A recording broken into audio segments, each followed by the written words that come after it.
but I've been known to forget and admit. All right, PTA, Nick and Lania. All righty. Let's dive in. Let's go two more.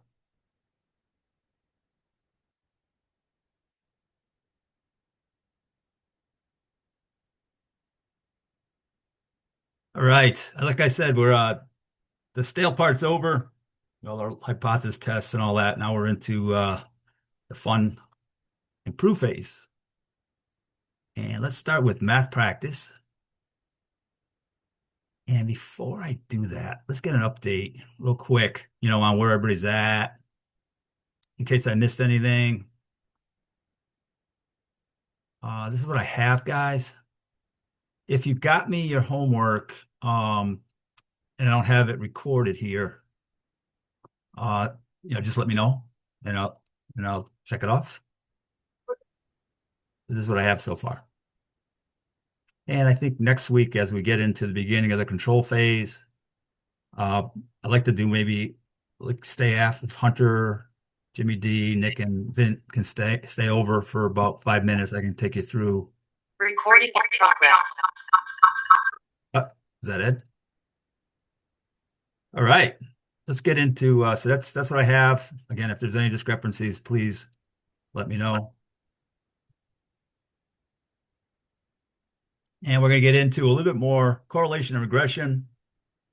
Um, last week we looked at, and this is like it's in the improve phase, right? Because now that I think I have my process, no matter what it is, it could be a batch that you make, a job that you run, whatever, and you're measuring it. Well, I want to be able to, if a process is A, is it capable of doing what I want it to do or my customer wants it to do? And then two, most important, is it predictable? And is it, when I say predictable, is it stable, right? So it's going to, I expect the same result every time. So if I've done a pretty decent job of getting my variation out of my process, then this is in the improve phase because I want to be able to make some predictions, right? Like in other words, if I increase the temperature, what's going to happen? If I increase the pressure, what's going to happen? If I gain 5 pounds, what's going to happen? Um, and again, as the homework showed, it's definitely not going to impact my pulse much. Or it might impact it, but it's not going to be predictable. Um, so again, we got into Pearson's R last week, which is one of my favorite tools. We're looking at things that are close to 1.0, means that there's a You need direct me for something? positive correlation. No, I was I took If cleaned out that little storage room. we mute, Kinda. gotta mute. Everybody mute? Yeah. Sorry about that. Um, if it's a one on our value, Pearson's R, that means it's a positive um correlation between, in this case, age and salary.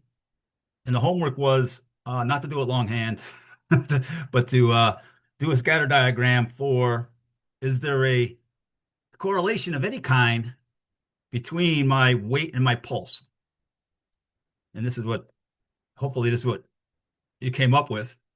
And when you see like a Milky Way like that, it largely tells you that there's no correlation.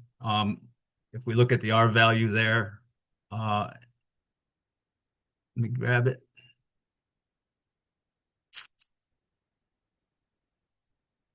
Point 0.3 was it? I think it was something like that. So it's close to 1.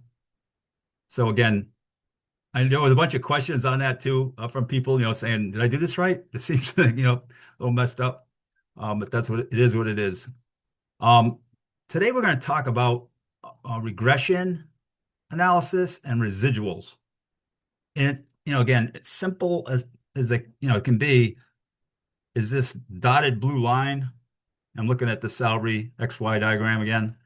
We're looking at a correlation between my age and my expected salary based on just 10 pieces of data.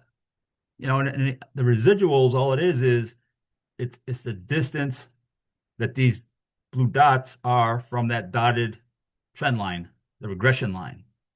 And we can analyze the distance from that line, right? Obviously, we'd love to have all those data points right on the line, if it was perfect control the process.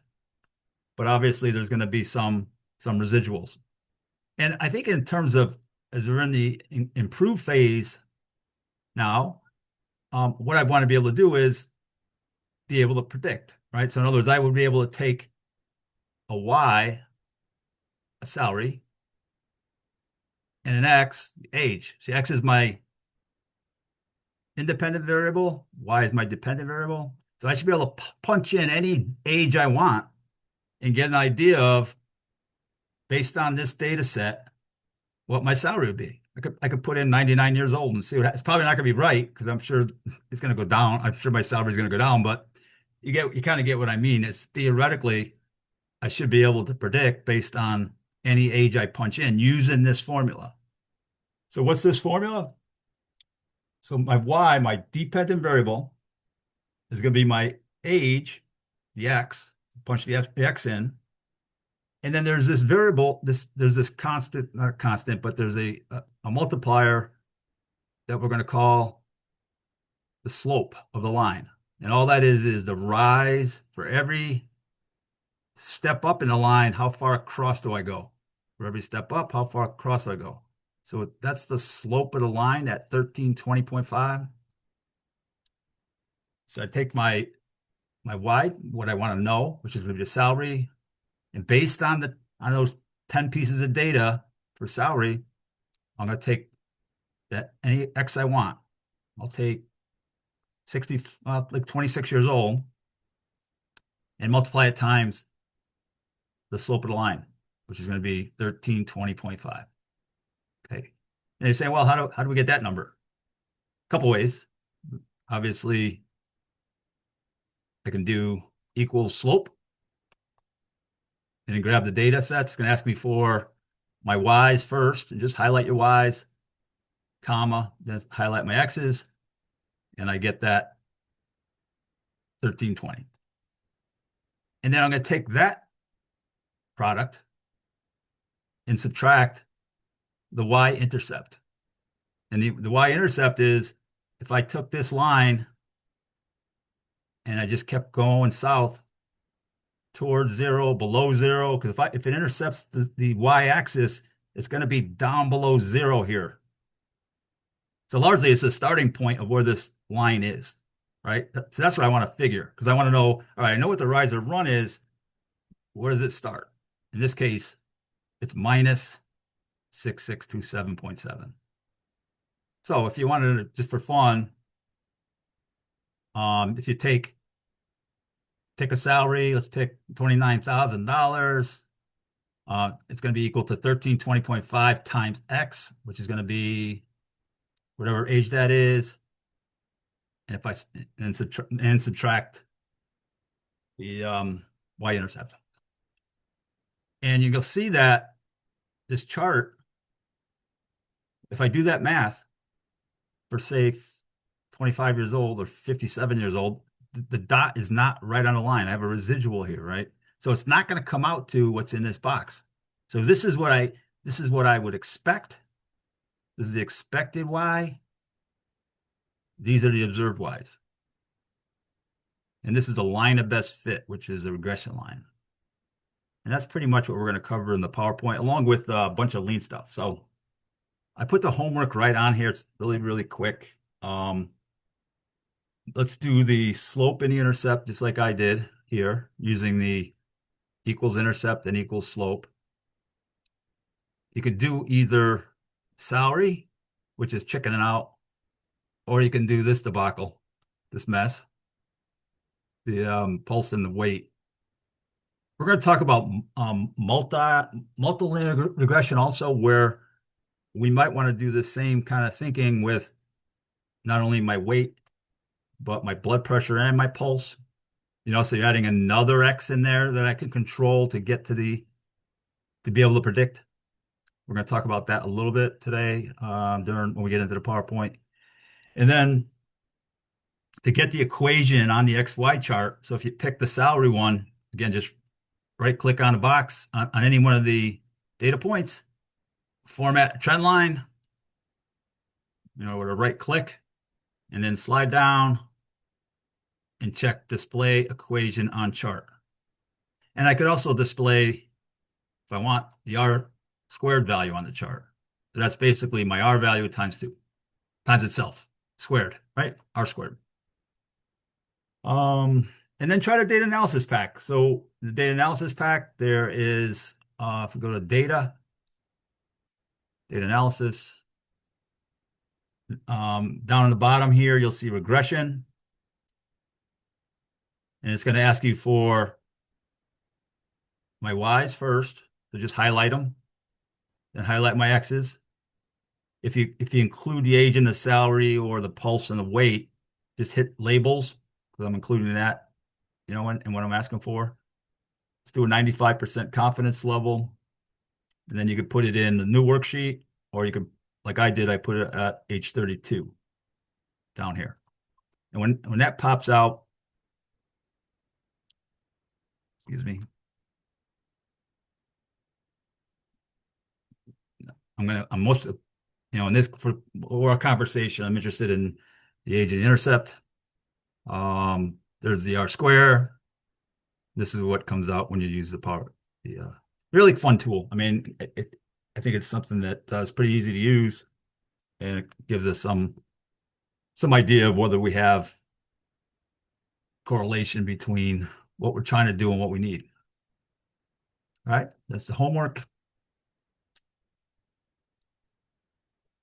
And let's go into the all-important PowerPoint. I used to do the PowerPoint first, and I tell you, my eyes would be spinning. I love doing the math practice first.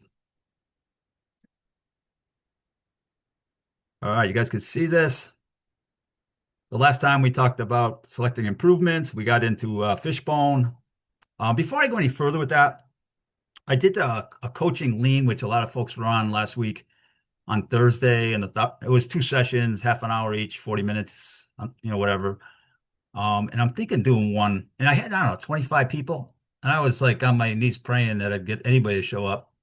And we kind of just went through coaching lean, a humble inquiry, respect for people, how the coaching kata works, the whole 9 yards. And I'm thinking I want to do like one topic a month, half an hour maybe, and I'm going to call it Lean Church, because it's like hearing the same things over and over.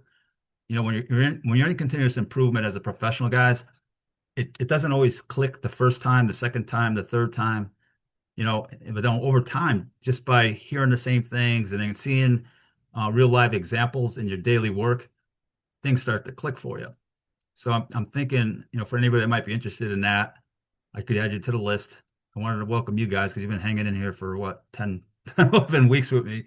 But it'd be like a half an hour a month probably. And then I have a voluntary homework. I got a whole bunch of people that sent it back, just to make sure that whatever the hell I was trying to convey was conveyed properly.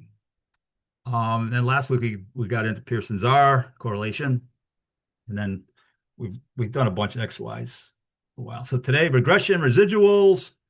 We're going to talk briefly about multilinear regression, and then I'm going to just touch on data transformation, because we don't use Minitab. It's like it's basically just taking data that may not look like it is normal and try to treat it like it's normal data by adding functions to it, things like that. And it's done usually with Minitab. We don't use Minitab, so I'm just going to touch on that. And then we get into the fun part. I know this is a review for all you guys are doing lean pretty much for the most part, but just the flyover of these concepts, lean tools in the improve phase. All right, so this will be easy now because we already covered it. Let me get into there we go. Regression. So I love Pearson's R. It's one of my favorite tools. It's so easy, but it can't address these things. Like just by the number, the R, Pearson's R, I can't really, how much does one change when the other changes by 1 unit or by 2 units? Because again, I know my process is in perfect control if I can predict with it. I know I don't even have to, I know what the answer is going to be. because it's that free of variation. It doesn't tell me how I can set the value of one variable to get the one I want, the targeted value of I want. For example, if I want a pulse rate of X, of Y, how do I get my weight to X? Like what weight do I need to do to get it a pulse rate? Obviously, there's no correlation, so waste of time. And I also, how can we use the relationship between the two variables to make predictions, which is where we're at in the improve phase. I want to improve the process. I don't want to start from scratch. I have a whole bunch of data. What's a smart X to change? Right. So it helps us answer simple linear regression. So it's a technique to fit a straight line through the data points. That's my regression line, or a line of best fit. And I know you guys even did it for that Milky Way, my weight and pulse, but it will draw you a line of best fit. But you imagine what the residuals are on that line. I got nothing but residuals, and I have a R value of 0.3, I think it was. But it basically models the quantitative relationship between the two variables. So how do when I change one, what happens to the other? And there's the formula. Y is the dependent variable, which was in this case was the salary. A is the slope of the line, rise over run, based on the data that I have already. And then X is the age, the single independent variable, the predictor. And then B is the intercept of the y-axis. I need those two things. I need the slope and I need the y-intercept. And then sometimes we'll have a plus or minus C, which is our residual error. Not mandatory. I'm going to put it that way. Just so you know what it's for, though. Being something else that we would add on to correct any kind of error. This is what it look like. So my predicted value is my Y. That's the red line. That's my regression line. That's my salaries. And then the vertical distance is the SSE, unexplained variation, the distance between my regression line and my observed value. And then my explained variation is going to be my regression line and the mean distance there. And R squared, also called the coefficient of determination, measures the proportion of variability in the data that can be explained by the model. 0 to 1. We've been through this. The higher the R squared, the better the model. Kind of a little bit of a review from correlation last week. The residuals analysis, kind of same idea. Difference between the observed Y and Y hat, which is the calculated value on the line. Predicted versus observed. That's all. And obviously, as our process gets more and more in control, we have a lot less variation between Y and Y hat.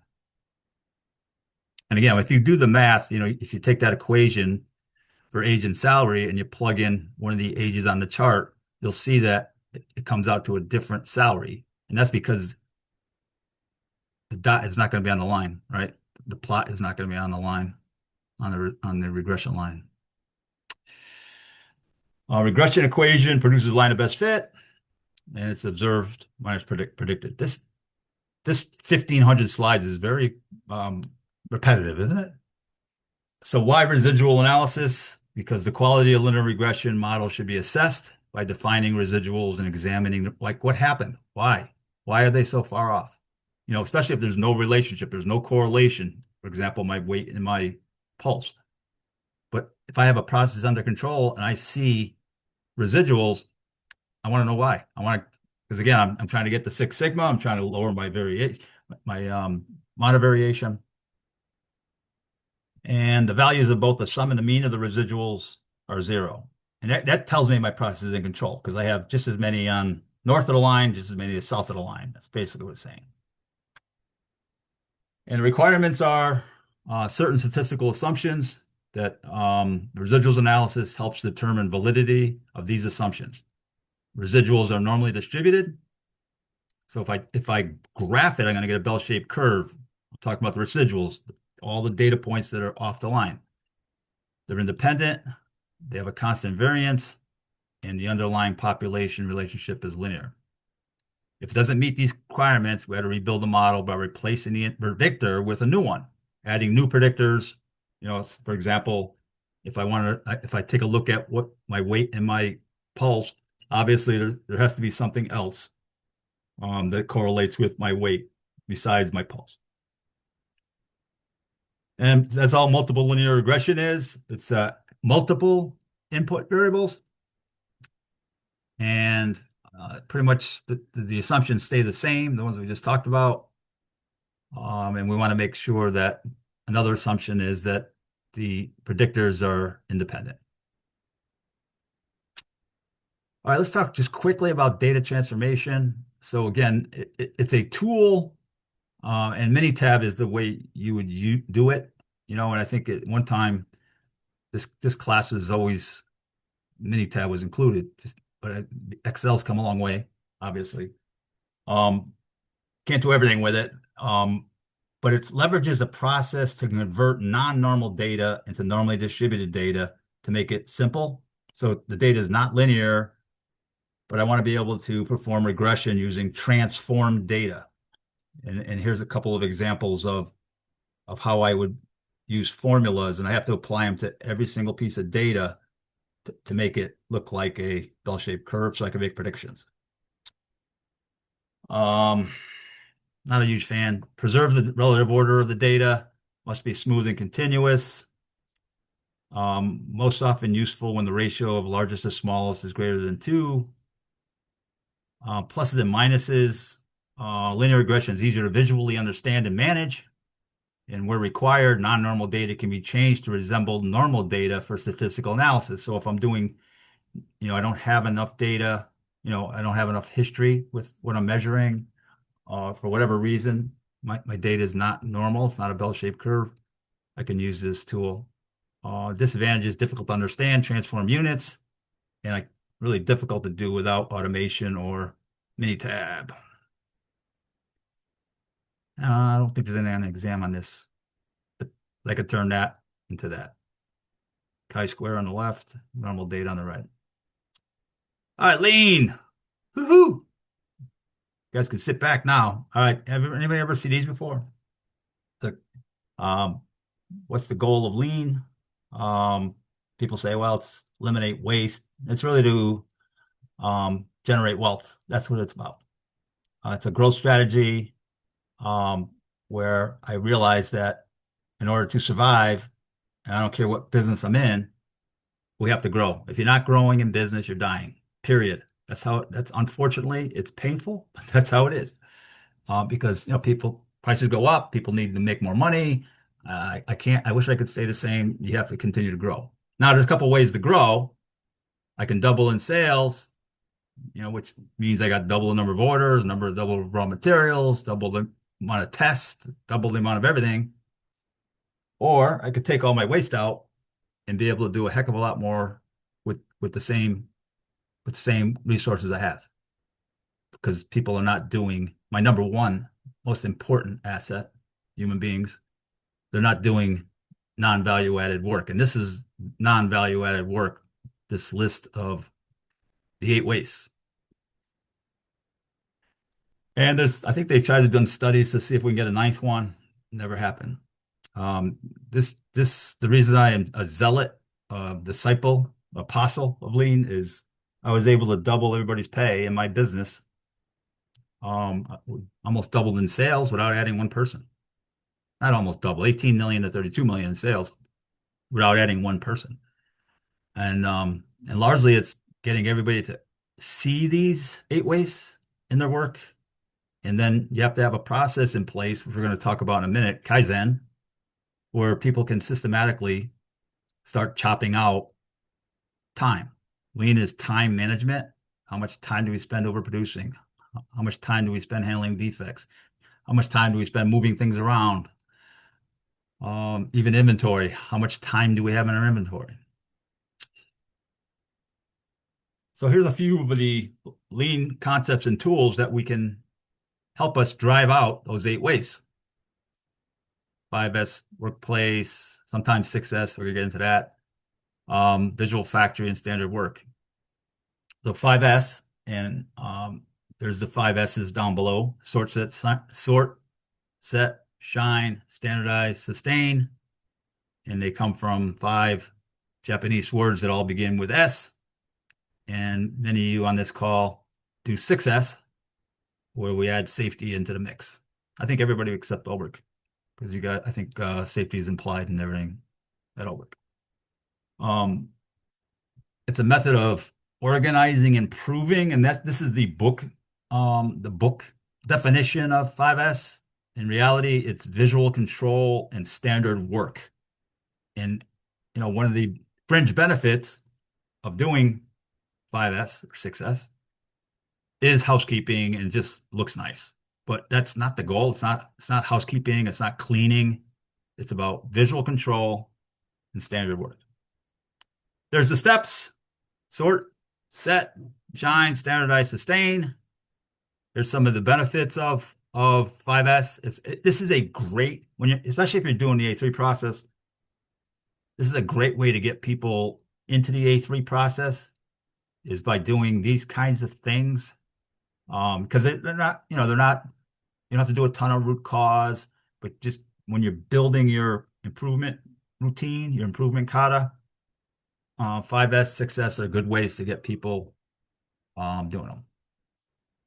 So sort, go through all the tools, parts, equipment in the workplace. So, generally when we did our Kaizen event at the mill a few weeks ago, you break the whole plant into zones.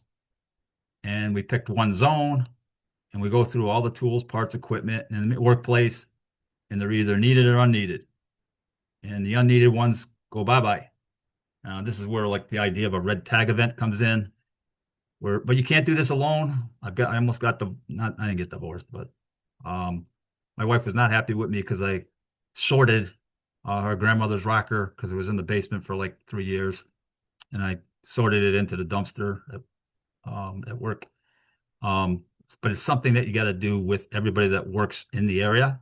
Like all the lean tools that you guys have, all the tools, period, so many of them, it's not really good to do 5, 6S by yourself. So in the case of the work zone that was picked, that we're going to do 6S on, first step is sort. What are the things that don't belong? I have to gain agreement. The reasons everybody thinks it's easy, it's hard because I have to gain agreement with every single person. That's the problem. And that's why it's not sustainable, because if everybody's not bought into it and there's not agreement, then things simply go back to the way they were before, and you end up having to do 6S multiple times. The example I love to use, if I want to clear out my garage, if I want to 6S my garage, first step I do is take everything in my garage, put it in the driveway, and then the only thing that's going to go back in are the things that belong in my garage. And then I can take the stuff that's not going to go back in, put it down by the curb. I could do God forbid, a tag sale where people come to your house, parked all over your street. I can give it to relatives. I can give it to my friends. I've done that, actually, some of my customers, stuff that I no longer love. And then a red tag event is before I throw it away or do something with it or discard it, I put a red tag with a date on it, and then I want to see if anybody else can use it. But the idea is that in the sorts, the only thing that we're going to have left in the work area are things that are needed in that work area. And then when we do that, we're going to get to set. And set is setting an order. This is where everything that goes back in has its own place in my garage, right? It could be lines on the floor, where our 2 cars get parked, or, where's the vacuum go? And the idea here is the shadow boards, lines on the floor, but everything has its own place. Where does incoming raw materials go? Where does the packaging materials go? It can't be an infinite amount, right? When we set something in order, it's going to be a set amount, number of days. We're going to have a shift's worth. It can't just be, we're going to be processing these orders in the next 3, 4 months. Let's get all the raw materials we need there. So best locations, easy to find. And again, the set step, we want to gain agreement with the people that actually work in the area. And this is hard when you have three shifts, right? So it's basically at the shift change. We're going to communicate what we're doing. We're not just going to like I did with my wife's rocking chair. We're going to come in one day and say, "Hey, where's my whatever?" Um, and a couple other tools like spaghetti diagrams. I think we talked about that in one of the other. This is where we might do a spaghetti diagram to see what the workflow looks like, how much motion there is, how much walking around there is, that kind of thing. And then the shine piece is as long as I'm doing it, let's sweep, clean. I usually power wash my garage a few times a year. I have a epoxy floor there. Um, make it pleasing to anybody that comes in the area, but get the cobwebs off the ceiling, repaint some things in my garage. Might as well do it while I have it. And then sometimes you'll see shine before set. That's all it means. And then standardize is how do we inspect it? This is where a checklist comes in. So once my garage is done the way I want it, I only have the things I want in there. It's been shined. Things are well labeled, so everything has its own place. Then I develop a checklist of how I want to keep it. And once I do that, now I can do the last S, the sustain, by using the checklist. So we have a weekly audit.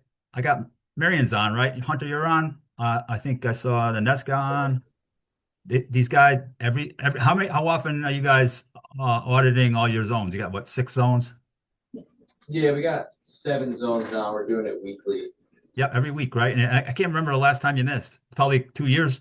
I think 2 years. Yeah, that's thanks to Nick too. He's on it. Yep, yep. But again, you get somebody that kind of owns the process a little bit just to make sure that the audits are happening. And you guys, I think, Hunter, you guys audit a different area each week. You guys, like, in other words, every single zone is audited, but you yourself and Inesca probably and Diana, you guys might be doing the tool room, or you might be doing the lab, or Yeah, whatever. everyone it flows through all of us. Everyone gets every zone eventually, and then it repeats. And the advantage is too. I mean, like when I do my gimbal walk on Wednesdays, there's very seldom are things you can see very quickly that things are in order. Things that the processes are going well, right? That's because don't forget that this is about standard work and visual control. Thank you, Hunter. And then the visual factory, Jimmy, does that look familiar? Bottom left, Jimmy D. Absolutely. Yep. This has been on 2012, I think, was the first vision board like this. Very powerful tool. Anybody can see at a glance. In this case, we're looking at the Fen, this and the rewinder. It tells me exactly when to bring tools and what Yeah. day they're going to run it, and it's phenomenal. It's invaluable. You know what I mean? And I love it. The thing about this too is if that board was by itself, and Jimmy knows exactly when jobs are starting. Each of the yellow magnets is a job that's going to start on a certain day. But the Gemba walks, I think, once a day right Yeah, now. once every morning. Yep, every morning, same group of people for the last, I don't know, I've been there since 2012, or I've been involved since 2012. I don't know if you miss a day, honestly. No, no, we Yeah. don't. Because that's the whole point and the operator is the one that owns the board. So they know what's next, what's coming up, what they need to prepare for. If they have maintenance that has to happen on the machine, I think there's even a magnet that goes on that day. So nothing's going to run. So when they do the gimbal walk, they know it's going to be down for a certain period of time, whatever. Um, Best example I know of, and I'd love to see this up at UPA, at some point, Kyle. Just really cool, really good. My PTA people, I know Greg's not on here, but one of the things that we're looking at now is just how do we get demand onto the floor, right? So demand is really, really clear to the people that are actually doing the value added work, the work that people are paying for, right? Versus on a schedule somewhere in the computer. This is by far, and I don't know how many field trips that Jimmy's willing to do for lean leaders, but it's really good. On-time delivery at your place, Jimmy, was probably in the 60s, I think. Yeah, it's Well, something we're working on right now. now it's probably in the 80s at least, I think. We're bombarded with work. Yeah, Be honest. I and gotta be backlog honest with you. too. That's what I Yeah, heard our from. backlog is Yep. bananas. And then the other one on the right there, this is from this bakery on Main up in East Hartford, where largely there's certain things that they want every day done, and they just use this circle green and red magnets each day. So you can see the days there.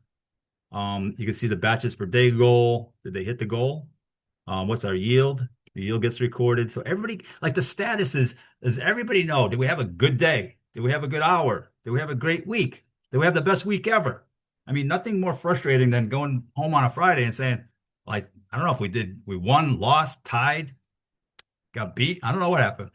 And so it's part of it is to, um, a way for everybody to know what the game plan is, and then it's kind of useless without the gimbal walks. Because if I don't stop at those boards and ask the operator, hey, I saw that you had yield was only 60%. What happened?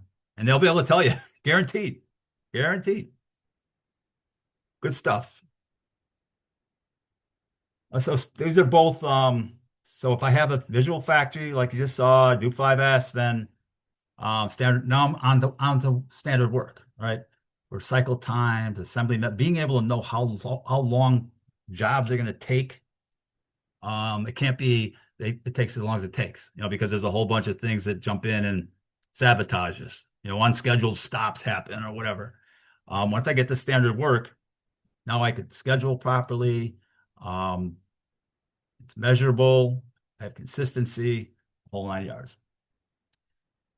And then Kaizen, Kanban, and Poka-yoke. Kaizen, um, this is the definition.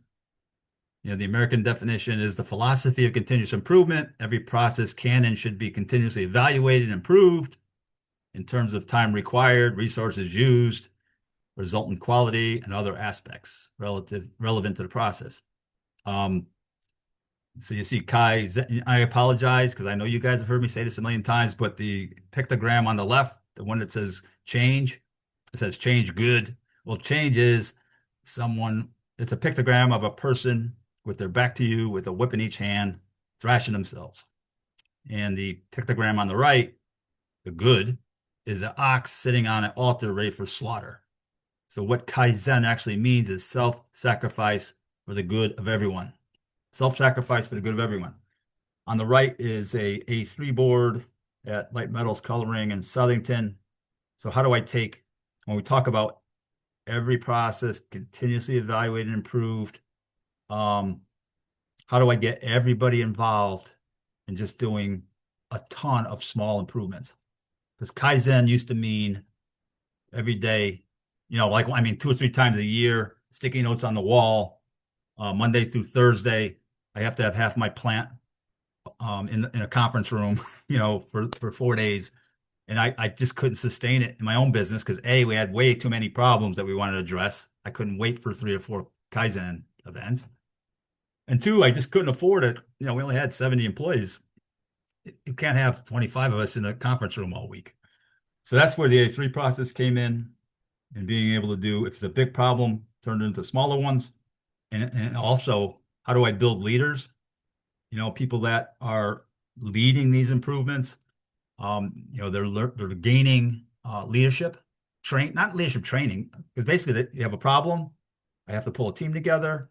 I got to go through either, some problem solving process, either plan, do, check, act, or define, measure, analyze, improve, control. And then the tough part, I got to get up and talk about it at the monthly closings.